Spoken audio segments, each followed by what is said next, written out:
Saint Julia, Virgin, Martyr. Saint Julia was a noble virgin of Carthage, who, when the city was taken by Genseric in 439, was sold for a slave to a pagan merchant of Syria named Eusebius. Under the most mortifying employments of her station, by cheerfulness and patience she found a happiness and comfort which the world could not have afforded. All the time she was not employed in her master's business was devoted to prayer and reading books of piety. Her master, who was charmed with her fidelity and other virtues, thought proper to carry her with him on one of his voyages to Gaul. Having reached the northern part of Corsica, he cast anchor, and went on shore to join the pagans of the place in an idolatrous festival. Julia was left at some distance, because she would not be defiled by the superstitious ceremonies which she openly reviled.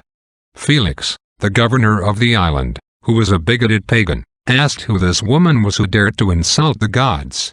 Eusebius informed him that she was a Christian, and that all his authority over her was too weak to prevail with her to renounce her religion, but that he found her so diligent and faithful he could not part with her. The governor offered him 4 of his best female slaves in exchange for her. But the merchant replied, "No. All you are worth will not purchase her.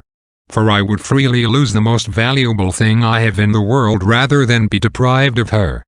However, the governor, while Eusebius was drunk and asleep, took upon him to compel her to sacrifice to his gods. He offered to procure her liberty if she would comply.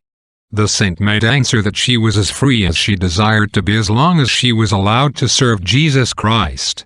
Felix, thinking himself derided by her undaunted and resolute air, in a transport of rage caused her to be struck on the face, and the hair of her head to be torn off, and, lastly, ordered her to be hanged on a cross till she expired. Certain monks of the Isle of Gorgon carried off her body. But in 763 Desiderius, king of Lombardy, removed her relics to Brescia, where her memory is celebrated with great devotion. Reflection. Saint Julia, whether free or a slave, whether in prosperity or in adversity, was equally fervent and devout. She adored all the sweet designs of Providence. And far from complaining, she never ceased to praise and thank God under all his holy appointments, making them always the means of her virtue and sanctification. God, by an admirable chain of events, raised her by her fidelity to the honor of the saints, and to the dignity of a virgin and martyr.